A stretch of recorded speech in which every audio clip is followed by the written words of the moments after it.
Bonjour à toutes et à tous, je suis ravie de vous retrouver sur la chaîne YouTube de la micronutrition 2.0. Je vous ai parlé dans une précédente vidéo de tous les facteurs biologiques, enfin en tout cas des principaux facteurs biologiques qui empêchaient la perte de poids. Aujourd'hui, je voulais vous parler, je vous l'avais promis, des principaux facteurs psychologiques qui sont bloquants au niveau de la perte de poids. Alors je vais dans cette vidéo essentiellement vous parler de l'approche que j'ai apprise en nutrition comportementale individualisée. J'aurai l'occasion de vous parler d'autres types d'approches qui prennent également en charge la partie psychologique de la perte de poids, notamment les approches qui sont dispensées par le GROW, le groupe de recherche, de réflexion sur l'obésité et le surpoids, également de l'approche neurocognitive et comportementale, et de toutes les autres approches qu'on utilise notamment dans tout ce qui est troubles du comportement alimentaire grâce au TCC de troisième vague avec l'acte-thérapie, la pleine conscience. Voilà, donc aujourd'hui je vous précise, je ne vais vous présenter que les notions qui ont été développées par la nutrition comportementale individualisée, donc par le collège médical de nutrition comportementale dont je suis membre, et voilà, donc ça va pas être une vision extrêmement global, ça serait trop compliqué de toute façon de faire une seule vidéo en regroupant toutes ces approches puisqu'il y a différents collèges, différents instituts et chacun a développé ses propres outils. Moi personnellement je les utilise tous en fonction du patient. Voilà, j'aime aller utiliser un peu à droite à gauche les outils de chaque collège, de chaque enseignement, de chaque vague pour vraiment pouvoir proposer à chaque patient une prise en charge la plus personnalisée possible et adaptée à ses besoins. Il n'y a pas de protocole type, on s'adapte au fur et à mesure des consultations et de la prise en charge. Donc, ces blocages psychologiques à la perte de poids, en tout cas ce qui a été développé par le collège médical de la nutrition comportementale, ils ont développé un outil donc, qui a été validé scientifiquement, donc c'est un outil, c'est un questionnaire qui permet finalement d'aller dépister quels sont les blocages psychologiques à la perte de poids. Finalement on arrive à évaluer un peu le rapport du patient à son alimentation. Je pense que vous l'aurez compris, il est évident que pour pouvoir proposer une prise en charge qui soit efficace à un patient qui en demande de perte de poids, un patient qui présente du surpoids ou de l'obésité, des troubles du comportement alimentaire. Pour que cette prise en charge soit efficace, il faut que ce soit une prise en charge globale, qui ne s'intéresse pas seulement à l'assiette, mais qui s'intéresse également à la tête. Donc ça c'est une évidence aujourd'hui pour moi et pendant plusieurs années effectivement je ne m'intéressais qu'à la partie neurobiologique de la fonction cerveau et aujourd'hui avec tous ces outils qu'on m'a enseigné, je me rends compte que on a beaucoup moins de résistance à la perte de poids, beaucoup moins d'échecs et surtout beaucoup moins de reprise de poids parce qu'on travaille vraiment sur le comportement du patient. Alors aujourd'hui, qu'est-ce qui a été mis en avant par le collège médical pour la nutrition comportementale? Donc il faut savoir qu'un des premiers facteurs psychologiques bloquant la perte de poids, c'est la fluctuation de la motivation, voire même le manque de motivation. Ça c'est une des premières choses. Et donc on a plusieurs outils qui nous permettent d'aller analyser cette motivation, d'aller vérifier quels sont les freins à cette motivation. J'appelle ça des boulets moi. Quels sont les boulets que vous traînez qui vous empêchent d'aller vers votre objectif, quels sont les poids de ces boulets et de faire en sorte de les alléger un par un, d'aller les étudier et d'aller voir est-ce qu'ils sont vraiment là, est-ce qu'ils ont lieu d'être et comment faire pour les alléger le plus possible, voire carrément s'en débarrasser.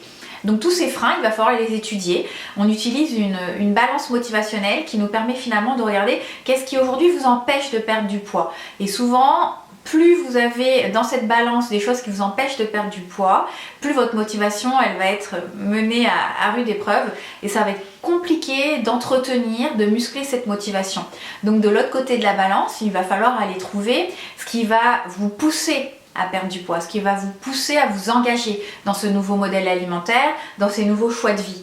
Donc on va parler en fait des accélérateurs de la motivation et ça va être important de les déterminer, ça va être important finalement de définir un objectif ou des objectifs précis, des objectifs qui vont être personnels, des objectifs qui vont être tournés de manière positive, et on va donc vous aider à déterminer cette liste d'objectifs, cette liste de bénéfices qui va vous permettre de définir un projet, de vous le visualiser, ça c'est extrêmement important, et finalement d'avoir une balance motivationnelle où on a beaucoup plus d'accélérateurs de la motivation que de freinateurs, parce que vous vous rendez bien compte que sinon vous n'irez pas dans le bon sens. Ça c'est extrêmement important, ce point sur la motivation, ce point sur les objectifs que vous devez vous définir et qu'on vous aidera à définir. C'est tout l'intérêt d'avoir un thérapeute, d'avoir un professionnel de santé à vos côtés qui va vous guider dans le choix de vos objectifs, qui va vous aider à les déterminer précisément, personnellement, positivement,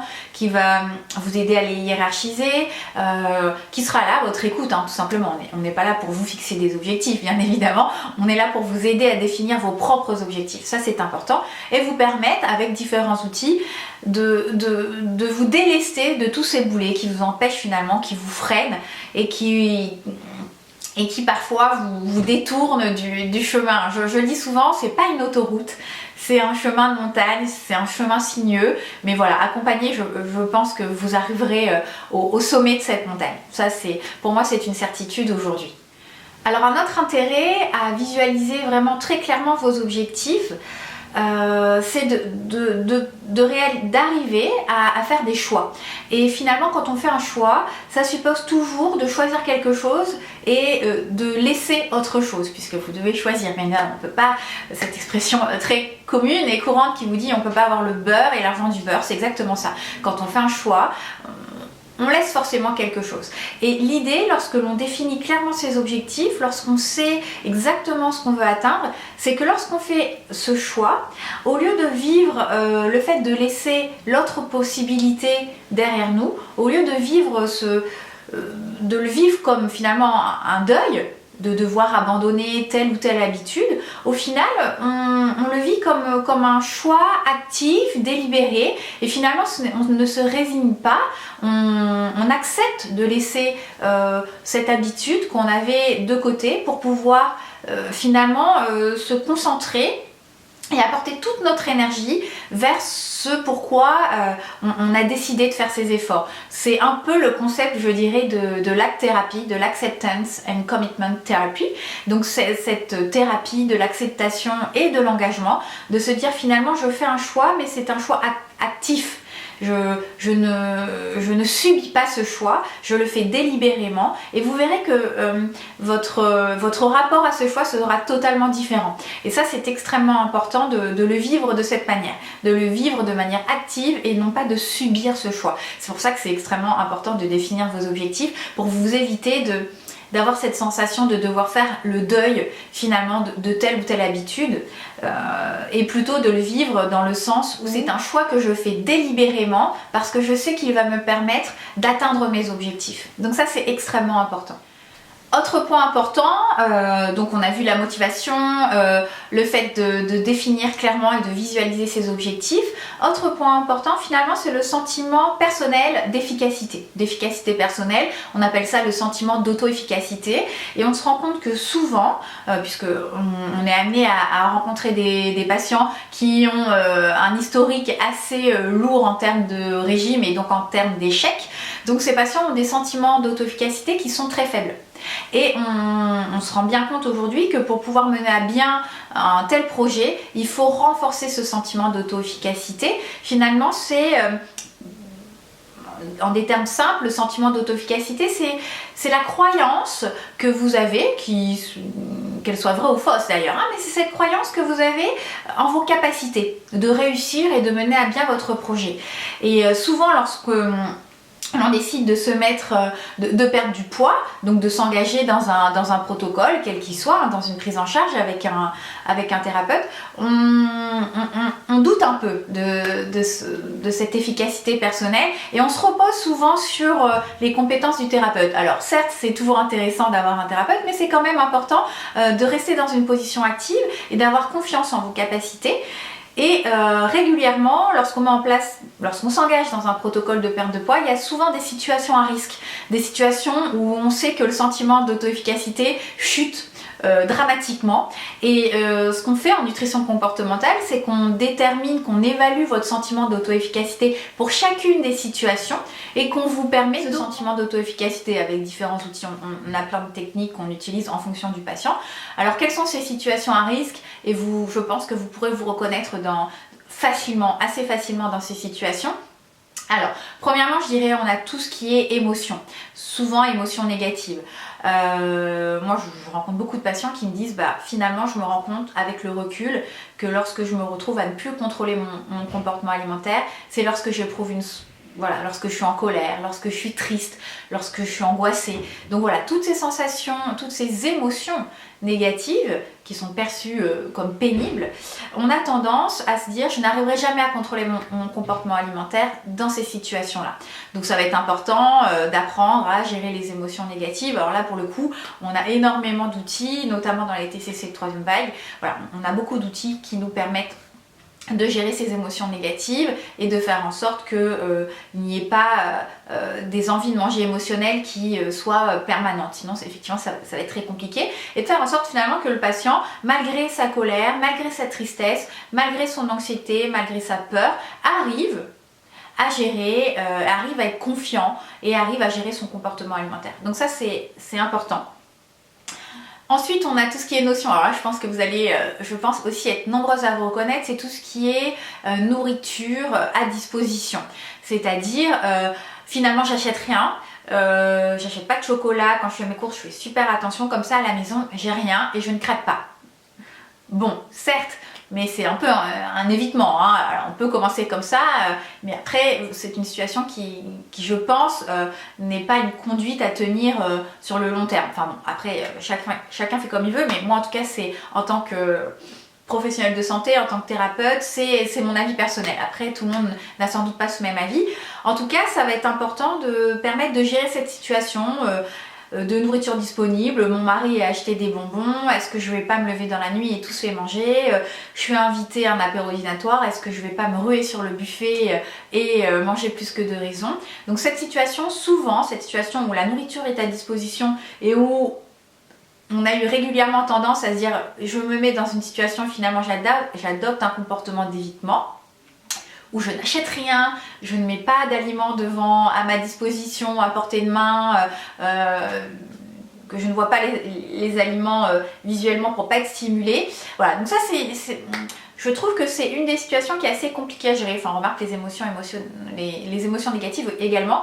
Mais voilà, il faut voir au moment de la prise en charge, au moment de l'accompagnement, où est-ce qu'on en est et de voir est-ce qu'effectivement, au début, c'est peut-être mieux de ne pas mettre les aliments à disposition, mais après, il va falloir quand même réexposer le patient aux aliments. Vous doutez bien que toute votre vie, pendant les 30, 40, 50 années qui vous restent à vivre, vous n'allez pas mettre des cadenas à vos placards. Enfin, c'est pas possible de vivre comme ça. Donc, il faut encore une fois toujours être dans cette logique de changement durable du comportement et surtout de résultats sur le long terme.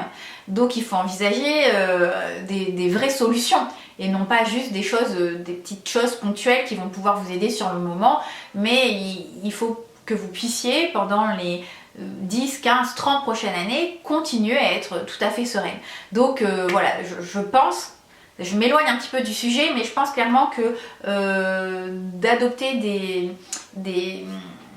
des comportements d'évitement, d'être toujours dans le non, il ne faut pas que j'achète de tablettes de chocolat, sinon je vais craquer, ce n'est pas traiter votre problème de fond. Ça, c'est une évidence. Sur le moment, ça va être ponctuel, mais le fond, on ne traitera pas le problème de fond. Donc voilà, ça c'est ce que je pense en tout cas. Alors, il y a d'autres situations qui font que vous avez un sentiment d'auto-efficacité qui diminue. Je ne vais pas les détailler parce que sinon la vidéo serait trop longue. Mais voilà, il y a d'autres situations comme par exemple la pression sociale, le fait que vous n'arriviez pas à dire non, vous allez déjeuner chez votre grand-tante et elle a fait ce gâteau qu'elle avait l'habitude de vous faire quand vous étiez petite. Elle a pris du temps pour faire ce gâteau et vous n'avez pas envie de le manger. Et elle vous met un peu la pression et vous n'arrivez pas à lui dire non. Donc ça peut être aussi une situation où vous vous dites non mais si je vais chez ma tante Daniel, alors c'est pas Tati Daniel, hein, mais bon, on pourrait l'envisager comme ça. Jamais j'arriverai à refuser sa part de cake. À chaque fois, elle me fait le coup et à chaque fois, je n'arrive pas à refuser. Donc voilà, on va vous apprendre des différentes techniques d'affirmation de soi, apprendre à dire non. Voilà. Mais je me rends compte que c'est souvent aussi une situation dans laquelle le sentiment d'auto-efficacité est fortement amoindri parce que déjà on a du mal à exposer le fait qu'on ait décidé d'entreprendre un changement au niveau de son comportement alimentaire parce qu'on a peur d'être jugé, parce qu'on a peur d'avoir des réflexions comme de toute façon c'est le 10e que tu fais, encore un, tu vas rater. Bon, ça encore c'est une autre histoire. Donc je vous passe les autres catégories, mais celles-ci déjà pourront vous donner une idée et vous pourrez déjà évaluer. Je pourrais peut-être même d'ailleurs vous faire une vidéo que sur ce sentiment d'auto-efficacité. Bon, on verra. En tout cas, voilà, pensez-y déjà. Est-ce que lorsque j'éprouve des émotions négatives, est-ce que je pense que je suis capable de tenir mon modèle alimentaire? Est-ce que lorsque j'ai de la nourriture à disposition, je pense que je suis capable de tenir mon modèle alimentaire?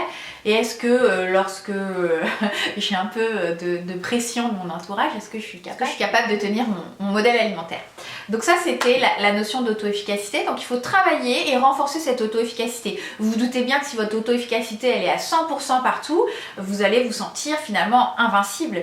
Et tout ce qui se présentera à vous, vous arriverez, enfin sur votre chemin, vous arriverez à l'écarter d'un revers de main sans aucun problème. Donc plus votre sentiment d'auto-efficacité sera fort, plus vous mettrez toutes les chances de votre côté d'y arriver, vous allez avoir l'impression d'avoir une motivation à toute épreuve, d'être invincible, c'est exactement ça, d'être invincible. Donc c'est quand même très intéressant de travailler sur ce sentiment d'auto-efficacité, d'autant plus si vous avez derrière vous, vous traînez derrière vous des dizaines et des dizaines de régimes et donc des dizaines et des dizaines d'échecs. Parce que vous le savez, tous les régimes minceurs, quels qu'ils soient, sont voués à l'échec. Alors, au-delà de la motivation, de la définition des objectifs, du sentiment d'auto-efficacité, il y a également d'autres facteurs psychologiques qui peuvent bloquer la perte de poids. Bon, je ne rentrerai pas en détail, mais on a bien évidemment tout ce qui est troubles anxio-dépressifs, hein, tout ce qui est troubles de l'humeur, dépression. Là, il va falloir consulter un professionnel de santé et diagnostiquer ce trouble de l'humeur et le prendre en charge. Parce que sinon, il est évident que vous n'y arriverez pas. Hein, ça, c'est clair, hein, je ne vais pas vous bercer d'illusions, il faut aller à l'essentiel. Hein. Je pense que s'il y a un trouble de l'humeur, s'il y a une dépression, s'il y a un trouble anxio-dépressif, c'est lui à prendre en charge en priorité et par la suite envisager la perte de poids. Mais on ne peut pas tout faire en même temps, il faut avoir des priorités et aujourd'hui pour moi la priorité ça serait de traiter les troubles de l'humeur. Je vous ai parlé des émotions dans la partie auto-efficacité, mais les émotions de manière générale, hein, que ce soit les envies de manger émotionnelles, les émotions extra-alimentaires, les émotions aujourd'hui, la gestion des émotions, je pense que c'est un des facteurs qui empêche le plus la perte de poids. Aujourd'hui, un patient qui est soumis à des émotions très fortes, des émotions qu'il vit comme pénibles, aura du mal à gérer son comportement alimentaire. Alors certains patients auront d'autres mécanismes compensatoires. Certains patients, par exemple, vont adopter d'autres comportements addictifs, d'autres à type, par exemple, de compensation en termes de sport, parce que le sport peut être aussi une addiction. Les jeux, le sexe, voilà, il y a plein de comportements addictifs. Il y a aussi des addictions à des substances, par exemple à des drogues, à des substances illicites, à l'alcool, mais d'autres, eux, se tourneront vers l'alimentation. Donc c'est, je pense, extrêmement important et c'est ce en quoi je pense que la psychonutrition a tout compris au problème de surpoids et d'obésité, c'est cette prise en charge des émotions, apprendre aux patients à gérer ses émotions. Et là encore une fois, il y a plein de techniques pour apprendre à gérer ses émotions. On peut utiliser les TCC de deuxième vague avec la restructuration cognitive. C'est plus trop d'actualité, mais parfois ça vaut la peine de le faire. Voilà, c'est encore une fois savoir en fonction du patient. Apprendre à gérer ses émotions avec la pleine conscience, avec la thérapie de l'acte.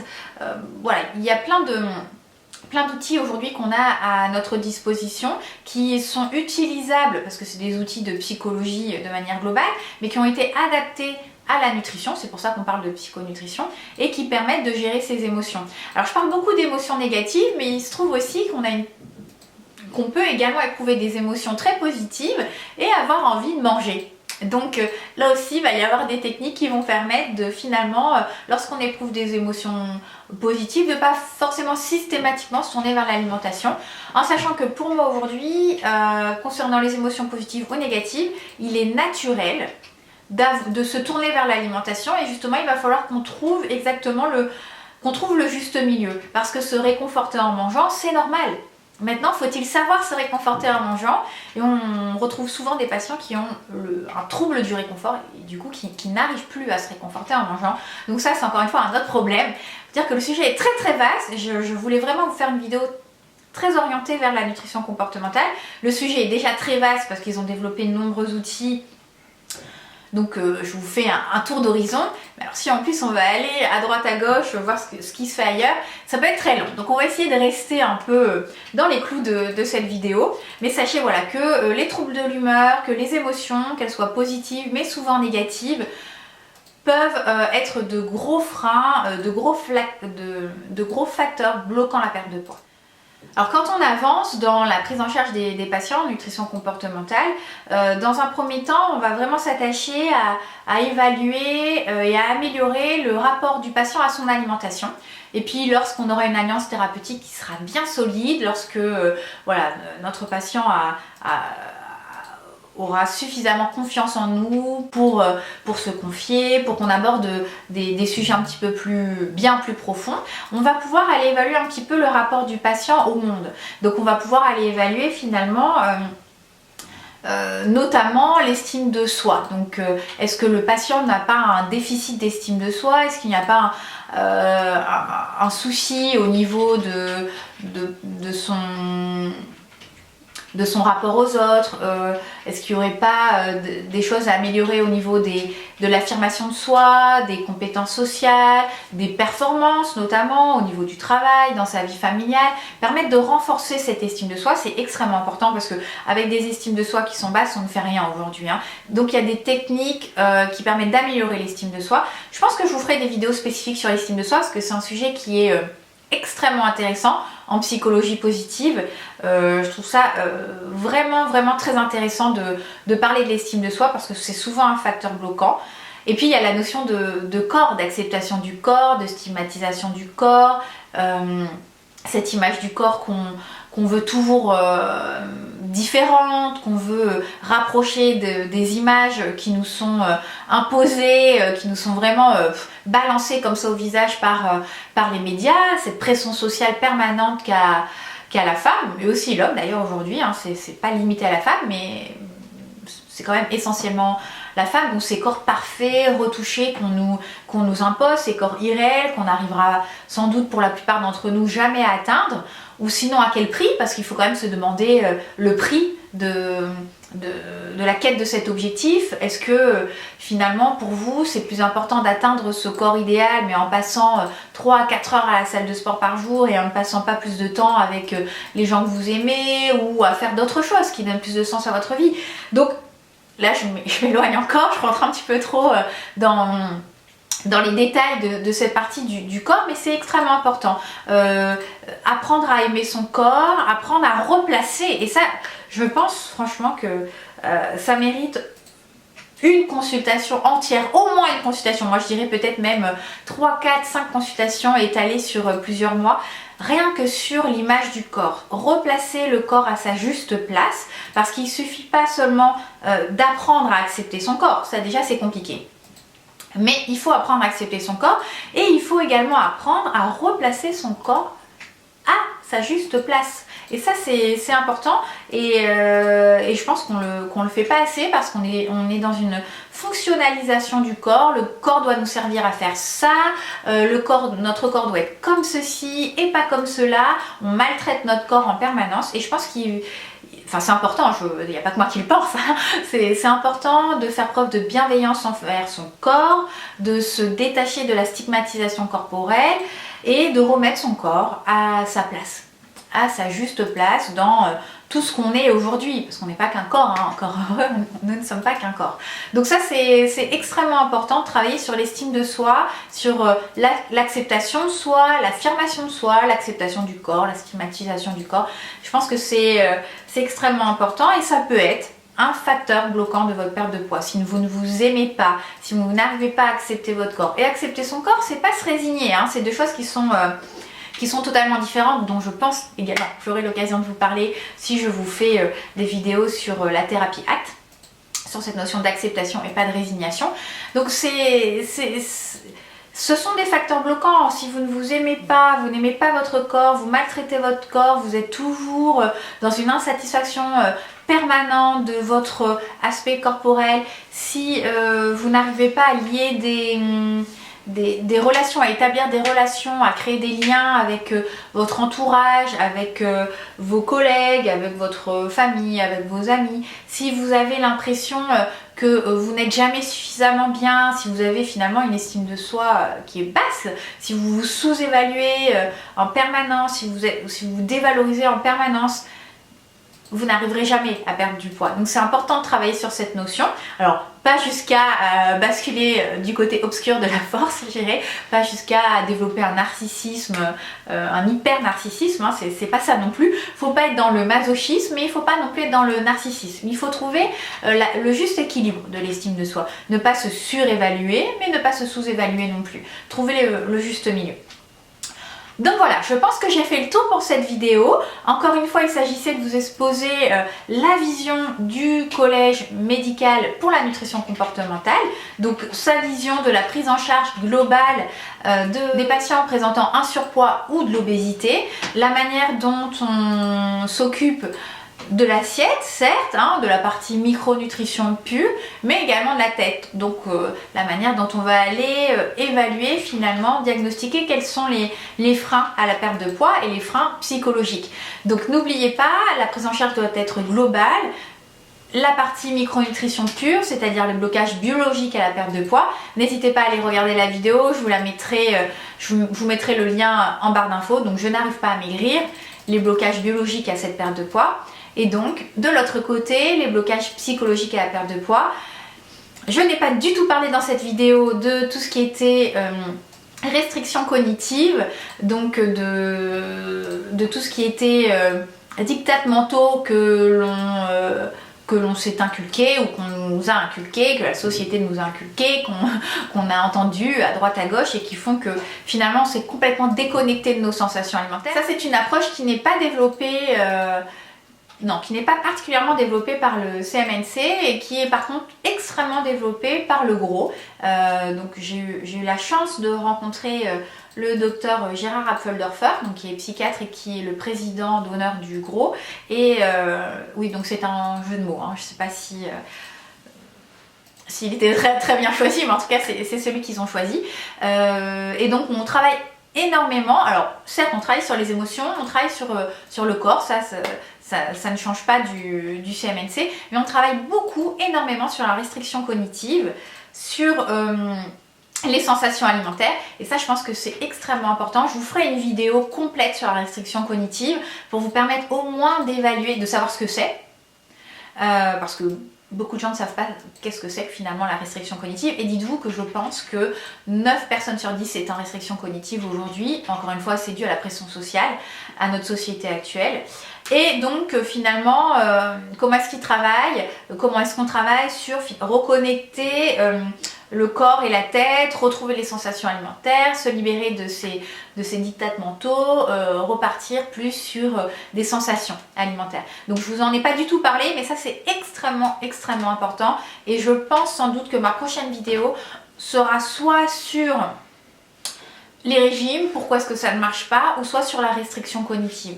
Donc si vous voulez, en commentaire, vous pouvez me donner votre avis. Est-ce que vous voulez que la vidéo de la semaine prochaine soit sur pourquoi est-ce que les régimes minceurs sont voués à l'échec, ou est-ce que vous voulez plutôt une vidéo qui soit vraiment très orientée sur la restriction cognitive?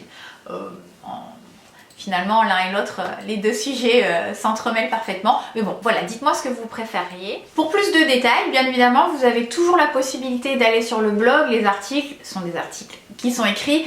Donc, forcément, ils sont bien plus détaillés, ils sont bien plus précis. Ça va vous permettre de visualiser, je pense, ce que j'ai voulu vous transmettre plus facilement, enfin certains une mémoire auditive mais d'autres plus visuelle. Vous pouvez peut-être imprimer les articles, surligner les zones qui vous semblent vous concerner plus particulièrement. Donc je vous mettrai le lien de l'article dans la barre d'infos. N'hésitez pas à faire le quiz que j'ai créé finalement que j'ai appelé le quiz de la micronutrition 2.0. Ça permet d'évaluer d'une part votre état de santé de manière très globale et superficielle. J'insiste à chaque fois que je le dis, c'est vraiment une première entrée en matière dans la micronutrition, et vos habitudes alimentaires. J'ai également créé un tout petit quiz concernant votre rapport à l'alimentation pour voir si vous étiez en conflit ou non avec votre alimentation. Je vous mettrai également le lien de la vidéo où je vous parle de ce quiz et donc du rapport que l'on a avec notre alimentation aujourd'hui. J'espère que cette vidéo vous aura plu, qu'elle vous aura donné quelques pistes, qu'elle vous aura peut-être porté votre conscience sur tel point. Ah oui, peut-être que moi finalement c'est ma motivation, il y a trop de boulets, il n'y a pas assez d'accélérateur, j'ai pas réussi à définir mes objectifs précisément, finalement je sais pas trop où est-ce que je veux aller, ou j'arrive pas à faire le deuil de telle ou telle habitude. Pourquoi est-ce que j'arrive pas à faire ce deuil?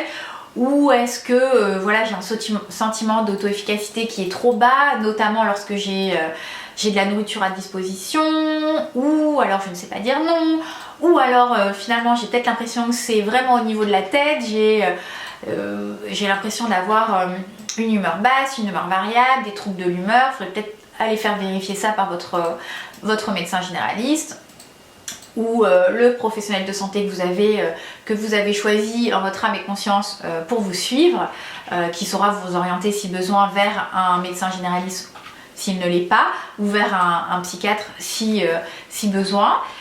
Est-ce que ça serait pas peut-être des émotions que vous n'arrivez pas à gérer, un stress au quotidien que vous n'arrivez pas à gérer? Là, pour tout ce qui est notion du stress, pareil, je vous ferai une vidéo parce qu'il y a un autre groupe qui traite vraiment de la gestion du stress. Ça s'appelle cette fameuse ANC, l'approche neurocognitive et comportementale. C'est extrêmement important parce qu'on se rend compte qu'aujourd'hui on vit dans un environnement qui est stressogène, je dirais, je sais pas si ça se dit, mais voilà, je vais employer le terme, qui est stressant et qui finalement, ce stress nous fait fonctionner en mode automatique, nous fait adopter des comportements qui ne sont pas finalement en accord avec ce qu'on voudrait. Donc la gestion du stress, c'est également important. Et puis voilà, est-ce que vous avez une estime de vous qui est suffisante? Parce que peut-être certains ont une estime un petit peu trop élevée, peut-être d'autres un peu trop basse. Quel est le rapport que vous avez avec votre corps? Je pense que ce sont des questions à vous poser. Donc posez-vous ces questions, écrivez-les sur un papier, et puis comme ça vous permet de faire un point et de vous dire finalement, est-ce que mes problèmes de poids, est-ce que mon problème avec mon alimentation, ça viendrait pas de la tête, ça vient souvent un peu de la tête. Donc c'est intéressant de faire un point et puis de vous dire, faudrait peut-être que je me renseigne, que j'aurais peut-être besoin de me faire aider sur tel ou tel point. Donc encore une fois, il y a beaucoup d'organismes, enfin il y en a beaucoup, il y en a certains, en tout cas moi, le gros, le CMNC, l'IME, voilà, c'est des instituts qui sont fiables, qui pourront vous orienter vers des professionnels de santé qui ont appris toutes ces techniques. Donc ça peut être intéressant. Voilà, j'espère que cette vidéo vous aura plu. Elle est vraiment à regarder en parallèle de la précédente sur les blocages biologiques de la perte de poids. N'hésitez pas à me laisser en commentaire vos avis, partagez vos expériences. Je vous dis à bientôt, à votre santé.